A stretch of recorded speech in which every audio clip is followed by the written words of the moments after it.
सदाए हक न्यूज, हक व सदाकत की बेबाक आवाज।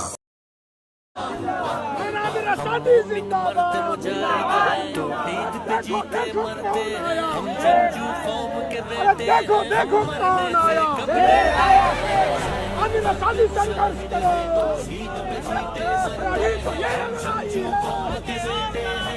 अभी तो ये अंगड़ाई है। बड़ा तावधर सिद्दीकी जिंदाबाद।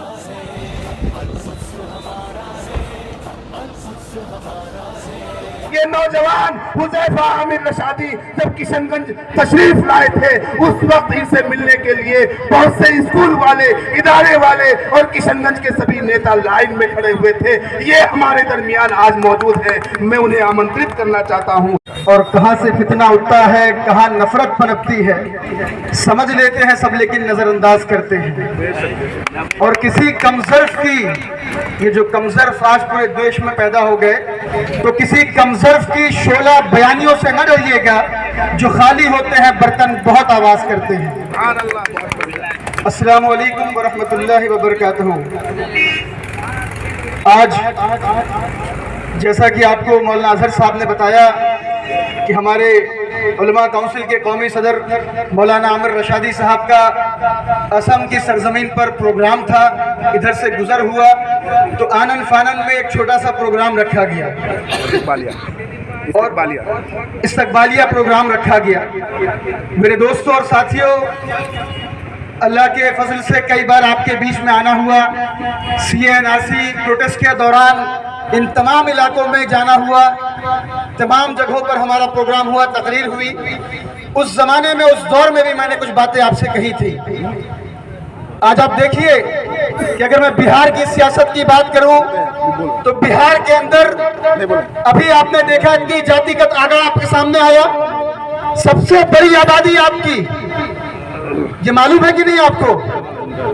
अभी जो डेटा बिहार की सरकार ने रिलीज किया उसमें सबसे बड़ी आबादी आपकी है।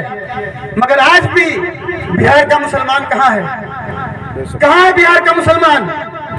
है कोई सवाल करने वाला? है कोई बोलने वाला?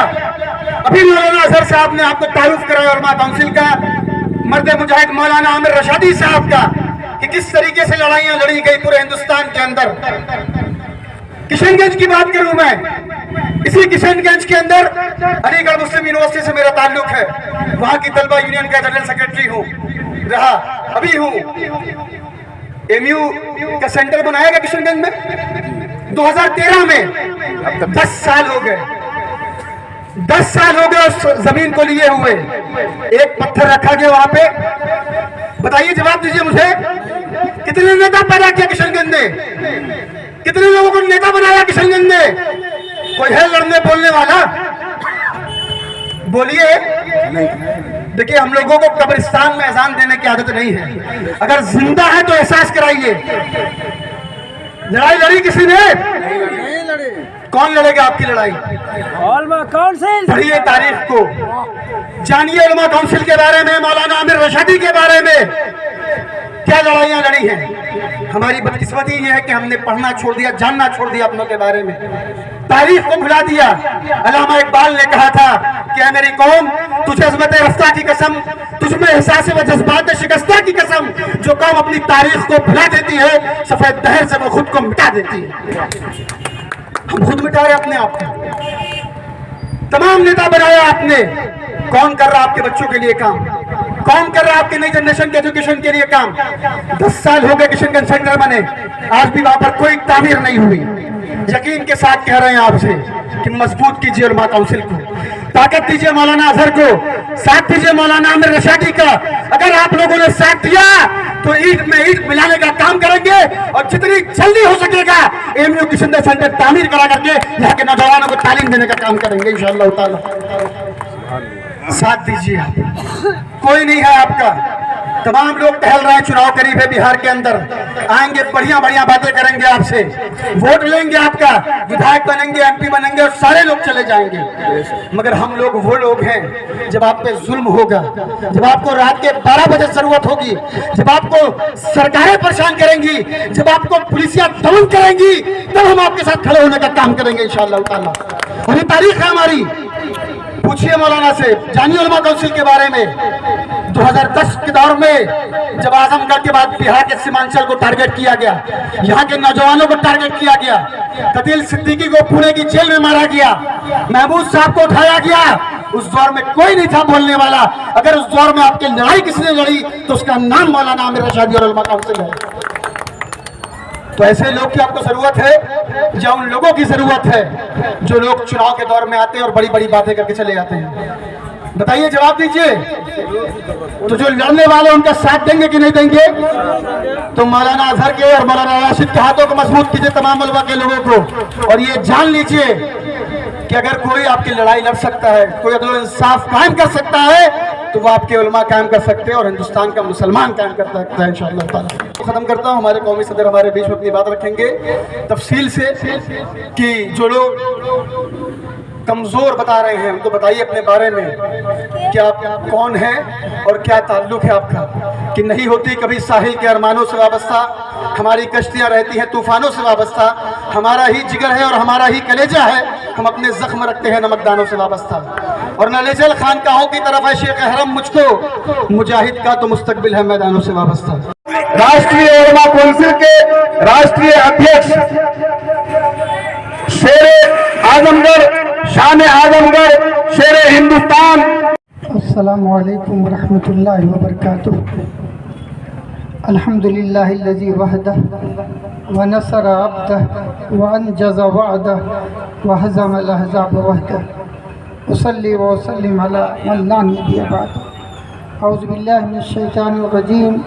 बिस्मिल्लाहिर रहमानिर रहीम। इन्नल्लाह ला युग़य्यिरु मा बिक़ौमिन हत्ता युग़य्यिरु मा बिअन्फुसिहिम। सदक़ल्लाहुल अज़ीम। रब्बी यस्सिर वला तुअस्सिर वतम्मिम बिल खैर। रब्बि इश्रह ली सदरी व यस्सिर ली अमरी वहलुल उक़दतम मिन लिसानी यफ़क़हू क़ौली। राष्ट्रीय उलमा कौंसिल के तमाम ज़िम्मेदारान, उलमाए कराम, बुज़ुर्ग सामीन, नौजवान साथियों और अजीज़ बच्चों, सबसे पहले मैं माज़रत ख़्वाह हूँ कि आप लोगों ने इंतज़ार किया और हम लोग से नहीं आ पाए। मौलाना अजहर साहब ने हमारी मजबूरी आपको बताया। दोस्तों, मैंने जो कुरान की आयत तिलावत की है उसका तर्जुमा शायर ने इस शेर में किया है कि खुदा ने आज तक उस कौम की हालत नहीं बदली, खुदा ने आज तक उस कौम की हालत नहीं बदली, न हो जिसको ख्याल खुद अपनी हालत के बदलने। मैं जहाँ भी जाता हूँ वहाँ के लोगों से, चाहे वो दो चार हों, मुझे कोई बहुत बड़ी भीड़ की ज़रूरत नहीं होती। अगर मुझे इस इलाके में, बल्कि मैं पूरे किशनगंज में इतने मुखलिस साथी मिल जाएं तो आप यकीन माने, अभी जो बच्चे ने कहा कि यूनिवर्सिटी की नींव रखेगी लेकिन आज तक ज़मीन के बाद कोई काम नहीं हुआ, तो आपके इस इखलास के और अल्लाह के भरोसे पे ये बात कहता हूँ कि वो उनको वो यूनिवर्सिटी बनानी पड़ेगी। आप तैयार हैं? देखिए, कब्रिस्तान में मुर्दे नहीं बोला करते। आप अगर हम बात करते हैं, तकरीर नहीं करते, तो आप जवाब देंगे तो बात आगे बढ़ेगी, वरना मैं भी अपने घर जाऊंगा, आप भी अपने घर जाएंगे। हम तैयार हैं। आप बताएं कि अपनी हालत को बदलने के लिए तैयार हैं? बेटा, आप तैयार नहीं हैं? तैयार हैं। आवाज में दम होनी चाहिए यार। बताइए, तैयार हैं? अगर तैयार हैं, इतने लोग बहुत काफ़ी हैं। आपने सुल्तान सलाउद्दीन अयूबी का नाम सुना? सुना है? कितने सुल्तान पैदा हुए? एक आदमी इनकलाब लाने के लिए काफ़ी होता है, लेकिन शर्त यह है कि आपका अज़्म और भरोसा सिर्फ अल्लाह की जात पर। सिर्फ आप दिन रात इय्याक नअबुदु व इय्याक नस्तईन पढ़ते हैं, लेकिन न जाने दिन भर में कितने जड़ों पे सजदा करते हैं। अल्लामा इकबाल ने अपने शेर में कहा है, वो एक सजदा जिसे तू गिरा समझता है, 1000 सजदे से देता आदमी को निजात। अल्लाह पे यकीन कामिल अगर आपको है तो दुनिया की कोई ताकत आपको नुकसान नहीं पहुंचा सकती, और अल्लाह ताला अगर आपको फायदा पहुंचाना चाहता है तो दुनिया की कोई ताकत आपको नुकसान नहीं पहुंचा सकती, और अल्लाह ताला अगर आपको नुकसान पहुंचाना चाहता है तो दुनिया की सारी हुकूमतें मिलकर भी आपको फायदा नहीं पहुंचा सकती। आप कहीं की भी सियासत आप देख लें, हमने बताया कि 75 साल हर 10 साल के बाद मुसलमानों का एक हमदर्द पैदा हो जाता है। हम कांग्रेस से नाराज हुए तो उत्तर प्रदेश में चरण सिंह पैदा हुए, आपके यहाँ कर्पूरी ठाकुर पैदा हो गए। हम उनसे नाराज हुए, हमारे यहाँ मुलायम सिंह पैदा हुए, आपके यहाँ लालू यादव पैदा हो गए। हर 10 साल के बाद मुसलमानों के एक मसीहा बन के आता है और मुसलमानों को सिर्फ छिला और छला जाता है। ये मुसलमानों को जो हमदर्द बन करके हुकूमतें करते हैं। अगर बिहार में जाति जनगणना की बात की जाती है तो मैं लालू प्रसाद यादव से कहता हूं कि अगर तुम ईमानदार हो, मुसलमानों के हमदर्द हो, तो तेजस्वी यादव को हटा करके तुम अपनी पार्टी के अब्दुल बारी सिद्दीकी को बनाओ वजीर आला, नायब वजीर आला। तो हम जाने कि तुम हो, लेकिन ये नहीं बनाएंगे। ये आपको गुलाम बना के रखना चाहते हैं। इस मुल्क में मुसलमानों ने कभी किसी की जिस्मानी गुलामी नहीं की। आज जो कुछ भी आप हैं, चाहे पंचर जोड़ने वाले हों, चाहे बड़ी बड़ी फैक्ट्रियों के मालिक हों, अगर इस मुल्क में आपके पास जो कुछ भी है तो अल्लाह के फजल करम से है और आपकी मेहनत से। किसी हुकूमत का एक बजट हमारे लिए नहीं है।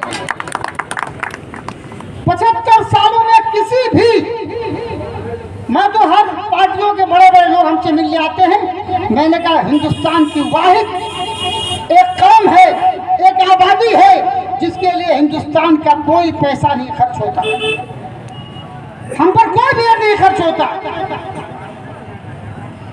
हम अगर हवा लेते हैं तो आपकी नहीं है, वो अल्लाह की दी है।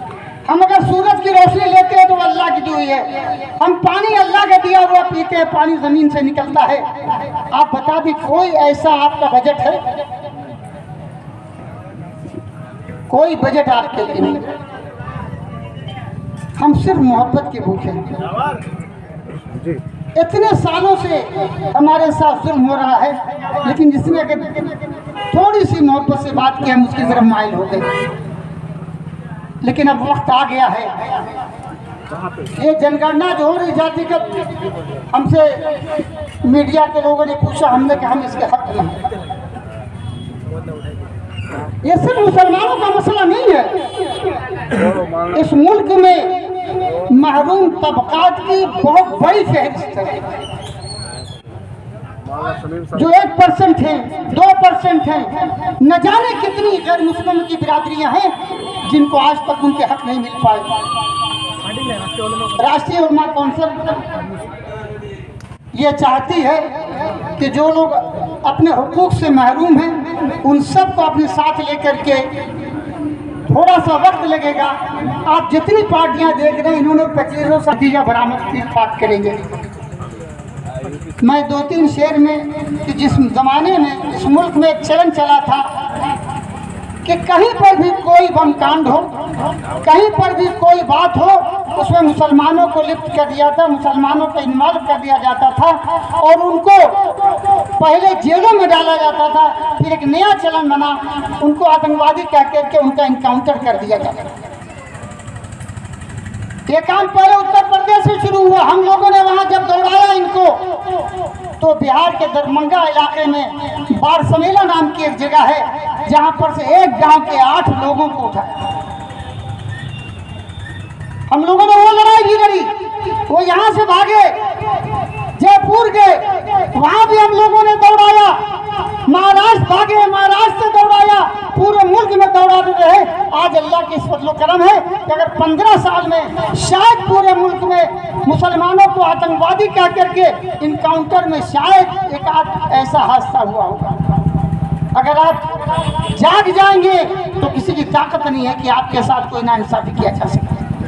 हमारा मकसद है आपके अंदर जागरूकता पैदा करने के लिए, और आपका काम है मुसलमान इस दुनिया में भेजा गया अदल और इंसाफ कायम करने के लिए। राष्ट्रीय उलमा काउंसिल के खुसूसियत बता दूं आपको, एक किस्से आपको सुना दूं कि हमारे इलाके में एक यादव जी और एक हमारी पार्टी के विश्वकर्मा जी, दोनों का आपस में झगड़ा हो गया जमीन का। विश्वकर्मा जी हमारे पास आओ, उन्होंने कहा मौलाना ये हमारी जमीन है, कागजात है, हमने देखे कागजात सही है। जमीन के मामले में मेरा तजर्बा ये है कि मैं किसी पे भरोसा नहीं करता। बड़े बड़े मुत्तकी परहेजगार, बड़े बड़े संत जब मामलात में देखे जाके तो जमीन की बेईमानी करते हैं। आप लोग भी देखे गांव में खेत वेत होता है तो खेत की जो मेड़ी होती है अपना ट्रैक्टर लगा के मेड़िया काट लेते हैं, दूसरे की काटते हैं कि नहीं काटते हैं? समझते हैं सारा गल्ला उसी में हो जाएगा, सारी बरकत उसी में हो जाएगी।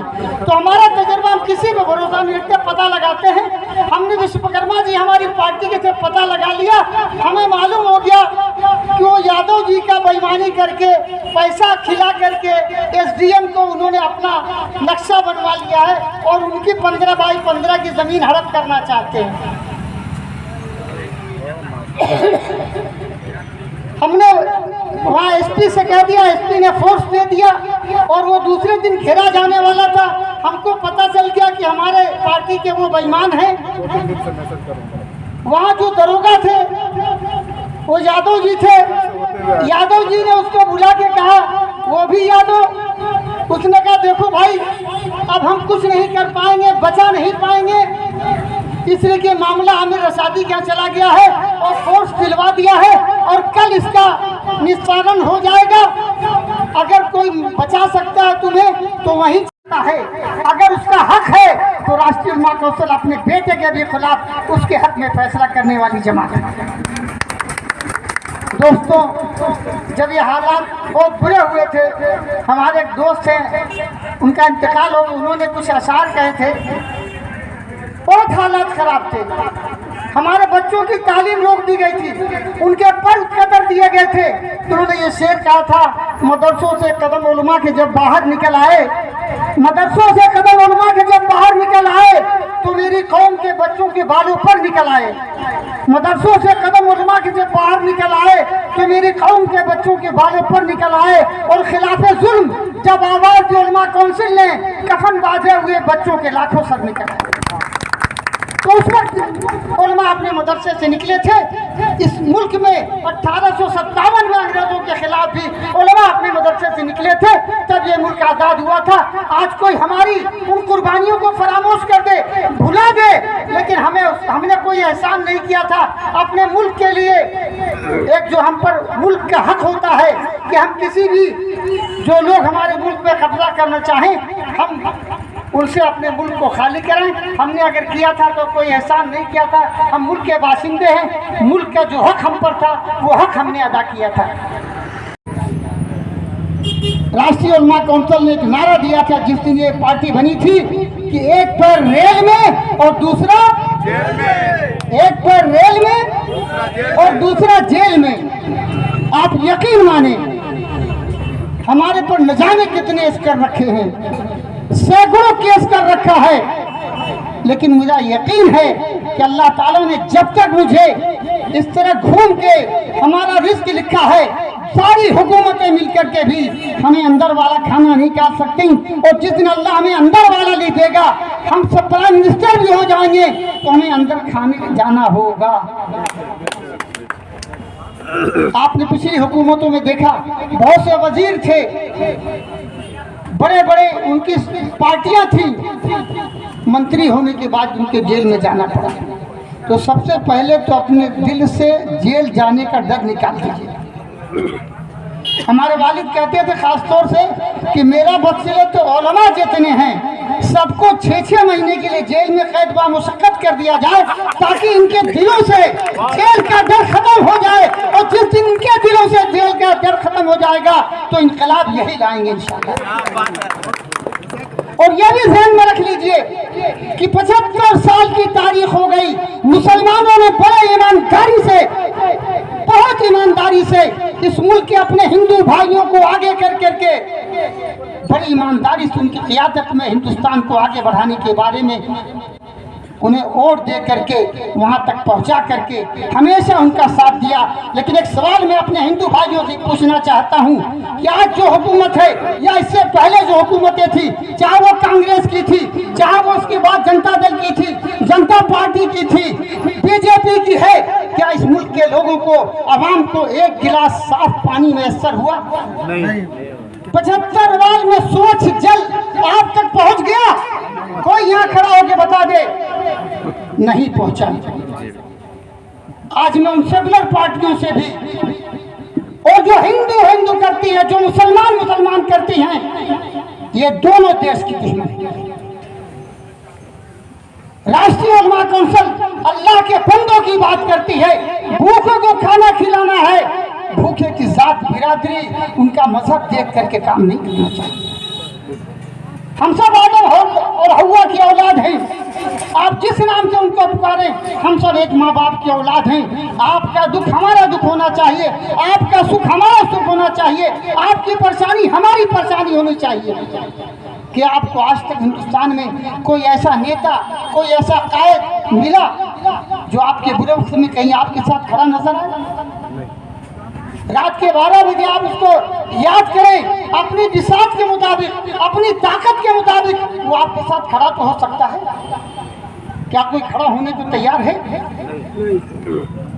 जो लोग यहाँ पर सेकुलर पार्टियों के ऑफिस में चले जाइए, बीजेपी के ऑफिस में चले जाइए, सबके यहाँ एक अल्पसंख्यक प्रकोष्ठ है,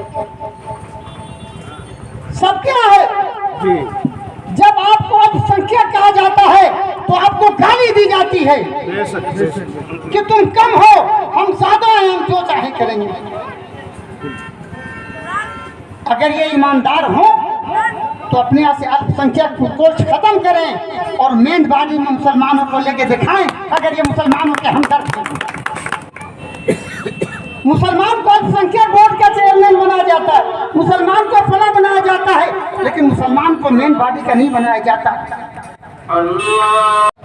हवेली झोपड़ी सबका मुकद्दर फूट जाएगा अगर ये साथ हिंदू मुस्लिमों का छूट जाएगा। दुआ कीजिए कि हम में प्यार के रिश्ते रहे कायम, ये रिश्ते टूट जाएंगे तो भारत टूट जाएगा। और जो लोग आप जिनको अपना बहुत हमदर्द समझते हैं, अब आप अपनी ताकत बनाइए, इतनी ताकत बनाइए कि उनको मजबूरन आपको हिस्सेदारी देनी पड़े, आपके इलाके में उनको सीटें देनी पड़े। और बहुत जल्द वो दिन आने वाला इंशाअल्लाह ताला, 10 साल के अंदर इस मुल्क में सियासी हिस्सेदारी ली जाएगी और उनको देना पड़ेगा। तो इस शेर के साथ अपनी बात खत्म करूंगा कि तूफानों से आंख मिलाओ, सैलाबों पे वार करो, मल्लाहों का चक्कर छोड़ो, पैर के दरिया पार करो। बहुत बहुत शुक्रिया। के खिलाफ हो, अगर सरजमीन आजमगढ़ से पहले कोई आवाज उठती है तो हजरत मौलाना आमिर रशादी मदनी की आवाज है। न सिर्फ आजमगढ़ के पूरे हिंदुस्तान में मैंने देखा कि जब बटला हाउस इनकाउंटर का मामला हुआ, सबसे पहले अगर आवाज कोई मर्द मुजाहिद ने उठाया तो मौलाना आमिर रशादी है। और उन्होंने तय किया, तमाम पार्टियों को उन्होंने ललकारने का काम किया कि अगर बटला हाउस के इनकाउंटर को इंसाफ नहीं मिलेगा तो आज से ये ऐलान है कि हम राष्ट्रीय उलमा कौंसिल के जरिए से इन लोगों को, इन शहीदों को इंसाफ दिलाने का काम करेंगे। हमने देखा था दिल्ली के अंदर, IIT के अंदर इतना बड़ा वो संघर्ष किए और चारों तरफ से घेराव किया था। दिल्ली में हुकूमत को घुमाने के काम, दिल्ली की हुकूमत को हिलाने के काम अगर किसी ने किया तो वो मौलाना आमिर रशादी था। इसलिए हम लोग इस्तकबाल कर रहे हैं उनका, और हजरत की यहाँ आमद का हम लोग ये पूरे छतरगाछ के नौजवानों की तरफ से, यहाँ के बच्चों की तरफ से, यहाँ के तमाम दुकानदारों की तरफ से, यहाँ के बिजनेसमैन वालों के तरफ से, तमाम नौजवानों की तरफ से हम उनके दिल की गहराई से हजरत का इस्तकबाल करते हैं। उनके साथ जो काफिला है तकरीबन 18-20 आदमी का, हम सब का इस्तकबाल करते हैं। मौलाना हुज़ैफा रशादी उनका भी इस्तकबाल करते हैं, और दूसरे और भी हैं उनका भी हम इस्तकबाल करते हैं। और खास तौर पर जितने अहबाब इस्तकबाल के लिए यहाँ पर मौजूद है, हम सब का इस्तकबाल करते हैं। हिंदुस्तान जिंदाबाद, मौलाना आमिर रशादी मदनी जिंदाबाद, राष्ट्रीय उलमा कौंसिल जिंदाबाद। राष्ट्रीय उलमा कौंसिल के जिम्मेदारान, आज हम सारे लोग इस हौसले के साथ हजरत मौलाना आमिर रशादी साहब की क़यादत में 14 साल से संघर्ष कर रहे हैं और सियासी हिस्सेदारी की बेदारी की बात कर रहे हैं। मैं आपको बताता चलूं कि आजादी के बाद, आजादी से पहले ये देश गुलामी की जंजीरों में जकड़ा हुआ था। आजादी के बाद हमें सियासत में मजबूत तरीके से बढ़ चढ़कर हिस्सेदारी लेनी थी, लेकिन बदकिस्मती की बात यह है कि आजादी के बाद जहां हम थे वहां भी हम सेकुलर पार्टियों के भरोसे महफूज नहीं रहे, बल्कि हमारा वक्त इतना खराब हो गया कि हम हाशिए पर आ गए, सियासी हाशिए पर, और देश के अमन व अमान टूटते चले जा रहे हैं। मैं आपको यह संदेश देना चाहता हूं कि अगर वाकई में आप देश की तरक्की और देश की बका चाहते हैं तो हज़रत मौलाना आमिर रशादी की क़यादत और राष्ट्रीय उलमा कौंसिल के झंडे के तले हिंदू मुसलमान की एकता को आपको बहाल रखना होगा, और इस सोच के साथ कि गुलामी नहीं दरबार में, अब रहेंगे सरकार में, एकता का राज चलेगा, मुस्लिम हिंदू साथ चलेगा, एकता का राज चलेगा, मुस्लिम हिंदू साथ चलेगा। इससे ज्यादा ना कहकर मैं सारे लोगों का शुक्रगुजार हूँ। हजरत मौलाना आमिर रशादी जिंदाबाद। उलमा हमें अपनी आवाज उठानी होगी, अब हमें जुल्म के खिलाफ उठ खड़ा होना होगा। लिहाजा आजमगढ़ के ये मुट्ठी भर लोग जब खड़े हुए, हजरत मौलाना आमिर रशादी मदनी साहब ने मोर्चा संभाला, इनके साथ बहुत से मुखलिसीन तैयार हुए, तो फिर एक के बाद दो, दो के बाद 10 और 10 से 20, 50, 100 और ये काफिला बढ़ता गया। वो दिन आया कि लोगों ने देखा कि आजमगढ़ से ट्रेन भरकर दिल्ली जाकर जंतर मंतर पर बटला हाउस इनकाउंटर के खिलाफ हजारों की तादाद में अगर किसी ने धरना दिया है तो वो राष्ट्रीय उलमा कौंसिल की ये जमात है।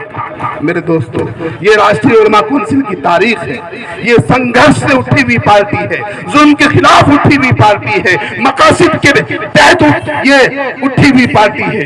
ये यूं ही नहीं कि शौक शौक में कुछ लोगों ने पार्टी बना लिया, ऐसी बात नहीं है, बल्कि कुछ मकासद, कुछ अज़ाइम इंसाफ पसंदी के लिए, इंसाफ कायम करने के लिए सियासत में जो कुछ घपलेबाजी शुरू हो गई है, सियासत में जो कुछ धांधली शुरू हो गई है, इस धांधली को सियासत से दूर करने के लिए, इस मक्कारी को सियासत से दूर करने के लिए और साफ सुथरी सियासत की फजा कायम करने के लिए राष्ट्रीय उलमा कौंसिल का स्थापना हुआ। मेरे दोस्तों, राष्ट्रीय उलमा कौंसिल का क़याम इसलिए हुआ है। बिस्मिल्लाहिर्रहमानिर्रहीम व बिही नस्तईन व सल्लल्लाहु अला नबियना मुहम्मद व अला आलिहि व सहबिहि अजमईन। हम अहले किशनगंज 2 मजलिसों में अल्लाह के फजल व करम से हज़रत अक़दस मौलाना आमिर रशादी साहब का इस्तक़बाल कर चुके हैं। यहाँ पे भी छत्तरगंज के अवाम के साथ पुरतबाक अंदाज में हम सब इनका इस्तक़बाल करते हैं और हम लोग हर तरह से आपका साथ देने के लिए तैयार हैं। और यह है कि ये सियासत वो सियासत है जो दीन से अलग नहीं है बल्कि दीन है, तो इस सियासत के हम साथ हैं और हम लोग अपना वक्त हजरत के हवाले करते हैं।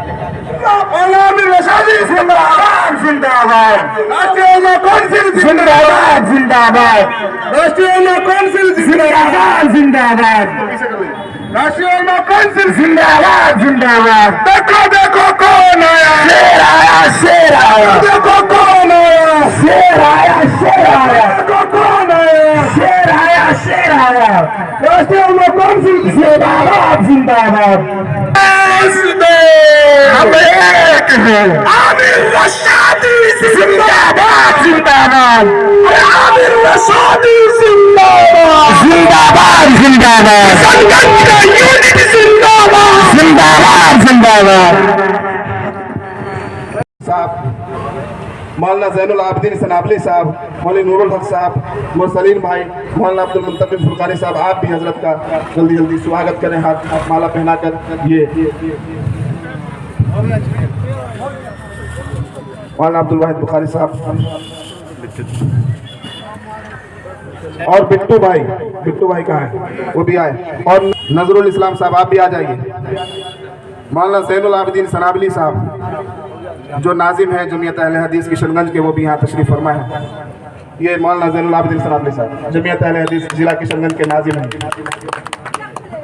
आमिर रशादी जिंदाबाद, राष्ट्रीय उलमा काउंसिल जिंदाबाद जिंदाबाद जिंदाबाद जिंदाबाद, किशनगंज का यूनिट जिंदाबाद जिंदाबाद जिंदाबाद। सदाए हक न्यूज, हक़ सदाकत की बेबाक आवाज़। अगर आपने अब तक हमारा चैनल सब्सक्राइब नहीं किया है तो सब्सक्राइब करने के साथ घंटी के निशान को भी फ़आल कर दीजिए। शुक्रिया।